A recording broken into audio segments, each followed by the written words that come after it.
Final Fantasy IX is an amazing video game from the late PS1 era, rounding off a nice little trilogy of Final Fantasy games for the system. It's also a game that's very near and dear to me, having grown up with it alongside Final Fantasy VIII as the main RPGs of my childhood. Given that fact though, I have since played through and beaten Final Fantasy IX more times than I thought to keep count of, and the game's kind of a breeze for me now. But what if it was harder? Enter the alternate fantasy mod for the PC version of Final Fantasy IX, which changes too many things to try listing off. Check out the mod Steam page for the link in the description to see the full list of changes. The main thing to know is that it changes enough about the combat that the game requires more strategic thinking to get through not only boss fights, but even some random encounters. Couple that with the Moguri mod, which gives the overall game a fresh coat of paint with upscaled textures and other quality of life. And you've got the ingredients needed to make your next playthrough of Final Fantasy IX feel fresh. And that's exactly what I decided to do. For the past couple of weeks, I've been streaming my playthrough of Final Fantasy IX with these mods enabled on YouTube and Twitch, and at the time of scripting this video, I've gone past the point where Disc 1 of the original PS1 version would have concluded. So I wanted to go through everything I've done so far, and highlight a few things about my journey through this harder version of Final Fantasy IX.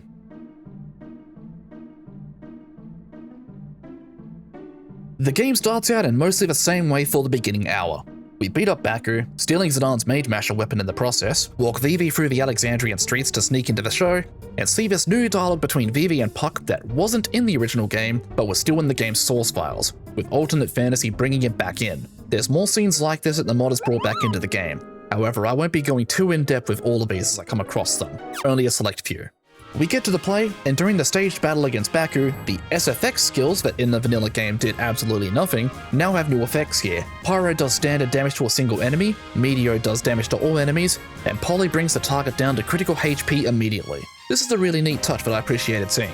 Not much else changes from here until we fight against Steiner with Zidane, Blank, and Sinner. I feel like Steiner hits just a little bit harder here compared to the vanilla game, and he also has this new ability of being able to do an attack on all three party members in one turn. Aside from that, nothing new to note. The battle on stage between the party going against Steiner and two of the Knights of Pluto doesn't feel much different from vanilla, and the same goes for the following fight with Steiner unaware of the bomb behind him. With all that done and dusted though, it's time to crash land ourselves into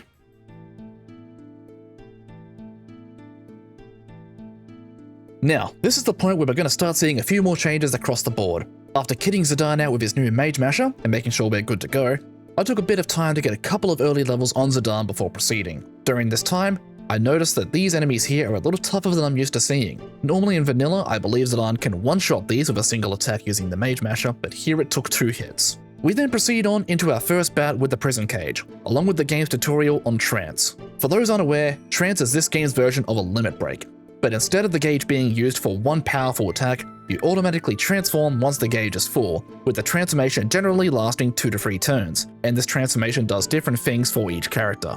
For Zidane, it changes his thief skills into mystical dying abilities, and generally in vanilla Final Fantasy IX, you would use the free energy dying skill twice on this enemy to make it go away. This doesn't work here. Free energy does a lot less damage than it normally would, a result of the reworked combat system for this mod. As this is the case, I ended up having to actually throw a potion at Garnet to keep her alive in the Prison Cage's grip, while it drained her HP occasionally. Eventually though, the Prison Cage runs away with Garnet in its grasp, before coming back and grabbing Vivi now instead.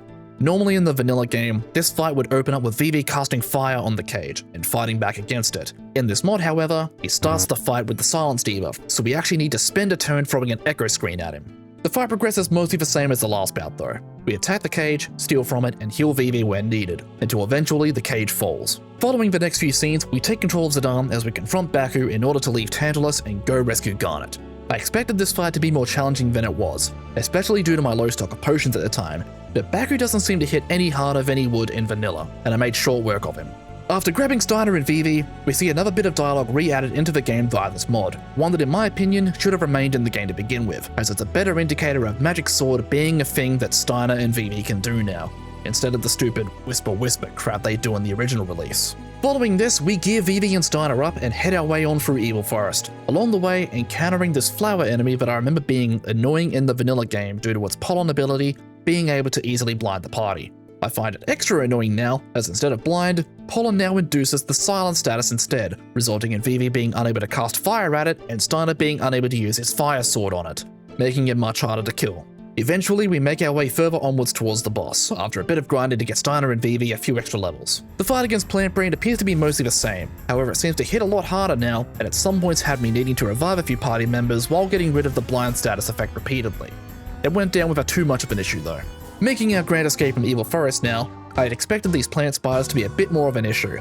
However, one full party fire spell from Vivi took them all out, allowing us to escape with no worries, which lets us move on from here to...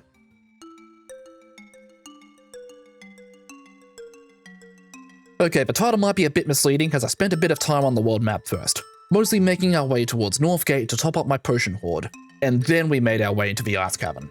Things didn't seem too different in here, or at least from what I noticed. The enemies may have taken a bit longer to get rid of during random encounters, but aside from that, my exploration of the Ice Cavern was uneventful as I went around looting every piece of treasure I could find. After saving my game, I made my way further in, encountering Black Waltz 1, then squaring up to fight it alone with Zidane. As the fight started, I noticed one key difference from vanilla. Both the Black Waltz and the sea lion it summons start off with what looks to be Protect and Shell. Problem is, I still don't remember which color of glow is for which. Either way, after stealing everything the Black Waltz had available to steal, Zidane got sent into trance. So I used this chance to pop out a Tidal Flame skill to damage both bosses here. It didn't do too much to the Black Waltz, however it did enough to the sea lion to trigger its pendant color change, which made it cast Tsunami immediately, damaging everyone on the field, which in turn killed the Black Waltz for me. With that problem all out of the way, I was free to keep myself topped up, rob the sea lion and get Zidane's Mithril Dagger, and slowly chip away at the sea lion's health to finish it off. After regrouping with the rest of the party, we ascend the rest of the way out of the Ice Cavern, prompting our little cutscene with Garnet renaming herself to Dagger in an attempt to hide her identity while on the run. This then leads us on into...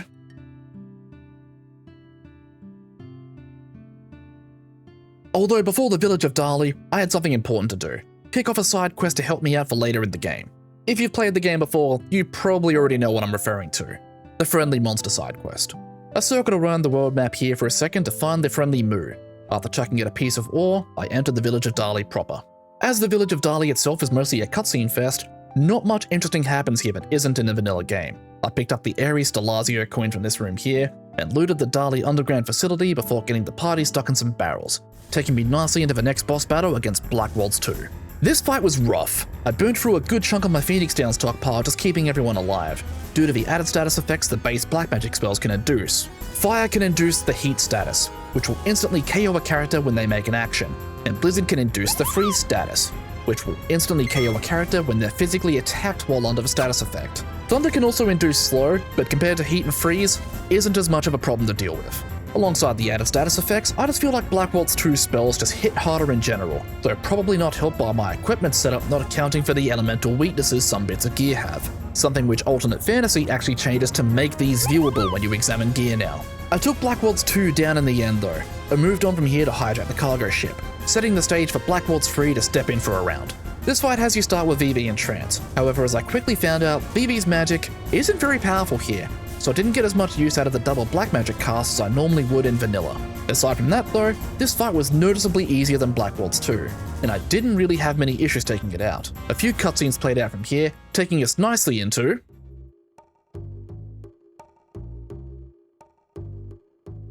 This one might be a slightly longer section, so bear with me while I go through the highlights, despite it not having much in the way of combat. Once I gained control of Zidane again after the bunch of cutscenes, I hightailed it immediately to the equipment and synthesis shops, to top myself up with a bunch of new gear for just about everyone in the party currently, and a few future party members to come, including Freya, my favourite character from this game who we meet during said bunch of cutscenes I just went through. While grabbing and synthesizing new equipment, I made 2 new weapons for Zidane, those being the Butterfly Sword and the Yoga, the first 2 Thieves' Swords you can get in the game. Players of vanilla Final Fantasy IX will know that the Butterfly Sword would normally give Zidane the ability, What's That? Which, I'm going to be completely honest, I have never used in any of my playthroughs ever. So imagine my surprise when I find that the Butterfly Sword in Alternate Fantasy instead lets Zidane learn a free energy to use outside of trance. Neat change. The Yoga isn't any different from vanilla Final Fantasy IX. Still gets you Soul Blade, which will let you induce the status effect of the currently equipped Thieves' Sword. For example, the Yoga has the add status of Blind, so using Soul Blade with that equipped will induce Blind on enemies. The Ogre is also the biggest attack stat upgrade for Zidane, so worth getting no matter what kind of playthrough you're doing. Following that, Not much else interesting happens that differs from the base game, so I'll skip on ahead to the Festival of the Hunt. Veteran players of Final Fantasy IX will know that it is better to have Freya win this festival, as the accessory reward she is given, the Coral Ring, is a really handy accessory to have for this early game, and it's one that if you don't get here, you can't get until a bit later in the game. The reward for Zidane winning is just some gil, which can be easily farmed, and Vivi's reward is a card. No thanks, Lamau. I did use this festival as a chance for Zidane to try out his new weapon though, which showed me just how much of a damage buff it was going from his Mithril Dagger all the way up to the Yoga. We went from doing 100 damage to Blackwald's 3 earlier to doing over 400 damage now. After letting the timer run down to its threshold, I made my way into the business district to square up against the Zagnol, with Freya joining to assist. I ended up having Freya just jump forever here, while Zidane used Soul Blade to blind the Zagnol, and then just sit there waiting for Freya to take the glory. Until I noticed how low the timer was getting. Then I had Zidane chance an attack which thankfully didn't kill the Zagnol, letting Freya secure the kill, and by extension, her victory in the festival. A few more cutscenes play out from here, showing the overall party now splitting, with Dagger and Steiner bouncing to head back for Alexandria, while our crew of Zidane, Vivi, and Freya all set out to head for Burmecia. Well, kind of.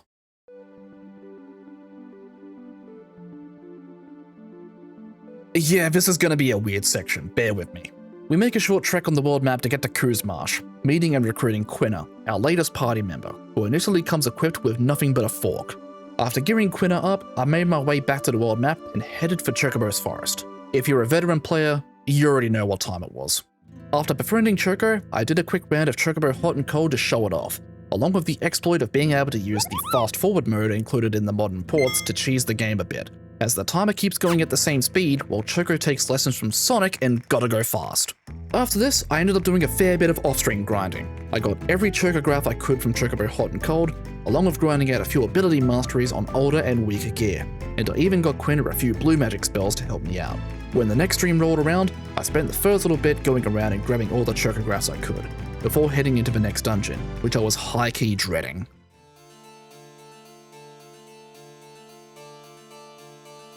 Back when I first played Final Fantasy IX, this dungeon and its boss were where I got stuck for a fair while, due to the slight jump in difficulty for the encounters and its boss, so I had a feeling a similar thing was going to happen to me here with this mod. Funnily enough though, this dungeon ended up going pretty smoothly. I didn't encounter too much difficulty with the regular enemies I encountered, and I dare say the boss fight against Giza Maluk itself was probably one of the smoothest I've been through so far. I started the fight off by having Freya spam Lancer, to deal damage to not only its HP but also its MP. One of the changes Alternate Fantasy lists is reducing the max MP on a lot of enemies so that taking out their MP is a viable strategy to consider. Alongside this, I had Quina use Mighty Guard to get Protect and Shell on the entire party, which set Zidane up nicely to go on a little stealing spree to get all of its items. While this is all happening, I had Vivi spamming his Focus command to boost his magic stat, just to have him ready to unload once Zidane had everything stolen. I also had Quina try the level 4 Defense Less spell, which is normally meant to lower the defense of any enemy whose level is a multiple of 4. I expected this not to work at all due to this being a boss fight, but imagine my surprise when I saw the markers pop up to state that Giza Maluk's defense and magic defense got lowered. And I know it worked pretty well, as Vivi's Thunder spell I sent out after this did over 800 damage. A few of these along with a few good attacks from the rest of the crew, and Giza Maluk went down, with no KOs at all on my side. This fight was great for reminding me that part of Alternate Fantasy's changes is also having bosses be more susceptible to status effects, so that they're not entirely useless spells, which gives me more to think about in terms of boss strategies moving forward. Moving on from that boss fight, the game transitions to a small section with Steiner and Garnet. However, this appears to be mostly unchanged from the vanilla game and nothing interesting happens, so let's just move on from here to...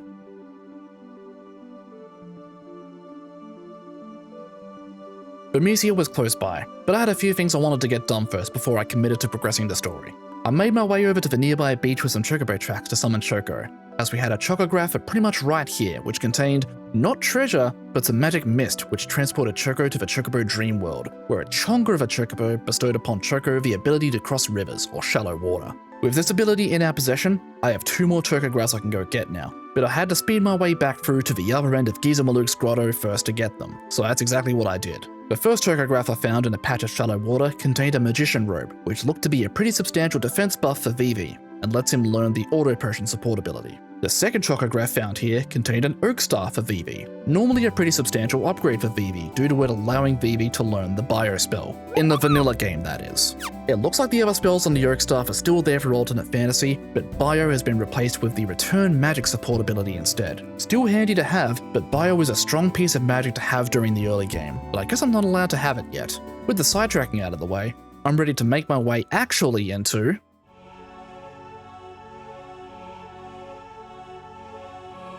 I wasted no time getting right into Burmecia here, picking up the Cancer Stelazio coin on the first screen to have that stockpiled for something later.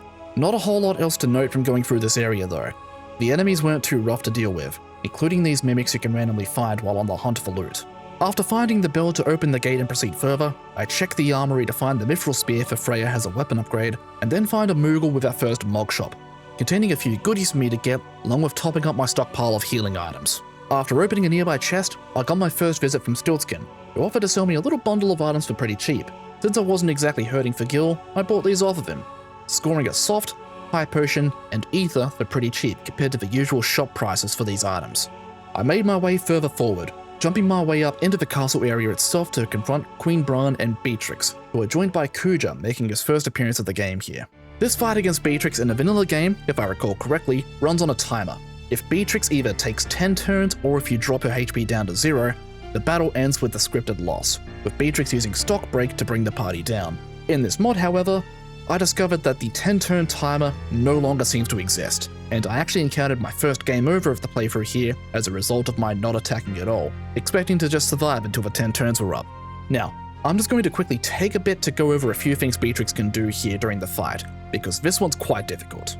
Just like in the vanilla game, she has her Shock ability, which is a single target ability that will straight up just decimate whoever she decides is the unlucky target, as it's capable of doing quadruple digit damage, and she demonstrates this by wiping out Quina in the first few seconds of the fight.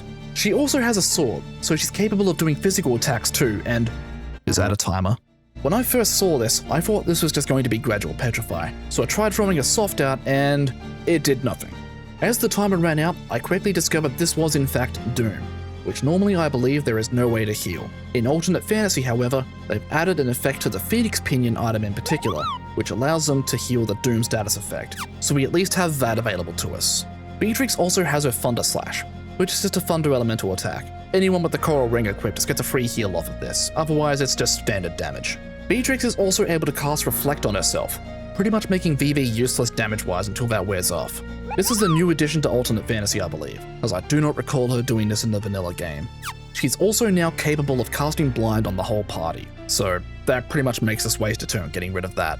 So, after figuring out everything she can do, and how to possibly counter it during my first round against Beatrix, I take the game over and come back to the fight with a new strategy to try dealing with her. I started by having Zidane use Soul Blade. With the Ogre equipped, this worked to blind Beatrix, making her physical attacks and by extension her Doom hit a lot less often.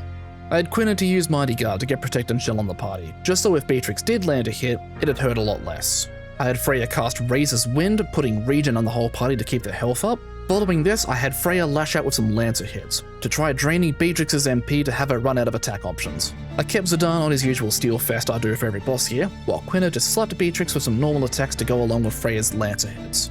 Vivi I pretty much kept on healing duty, to top up any HP that needed topping, and for helping get rid of Doom if anyone got hit by it. I did try having Vivi cast Poison on Beatrix, but it just missed a few times. Note, not guarded, but specifically missed, implying it could work, but it just didn't hit. Beatrix threw up a Reflect after that, so I stopped trying just so Vivi didn't end up poisoning the party. The only downside to Beatrix being blinded is that her casts of Shock are still guaranteed to hit, I think. She ended up taking out some party members occasionally when she threw a Shock cast out. While the damage was a lot less with Mighty Guard up, it was still capable of one-hit KOing. After wailing on her with constant damage after stealing all of her items, I eventually hit the HP threshold, and Beatrix took the party down with Stock Break. After some more cutscenes and a new FMV sequence play out, we have officially hit the point where Disc 1 of the original PS1 release would have ended.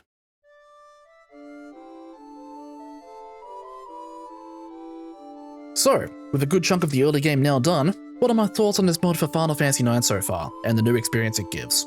I'm happy to say that alternate fantasy is a fantastic experience for this game. and would highly recommend it for anyone looking to replay Final Fantasy IX again, but give it a little more oomph and make it feel fresh for the mind that's probably beaten the game multiple times already, like I had. I plan on continuing this journey, and will likely make more videos like this further down the line once I hit another milestone of game progression. If you're interested in following along, I've been streaming this once a week consistently for a while now on this channel, and have the full VODs of my journey so far available to watch if you want to see the full experience. The link to that playlist will be down in the description below.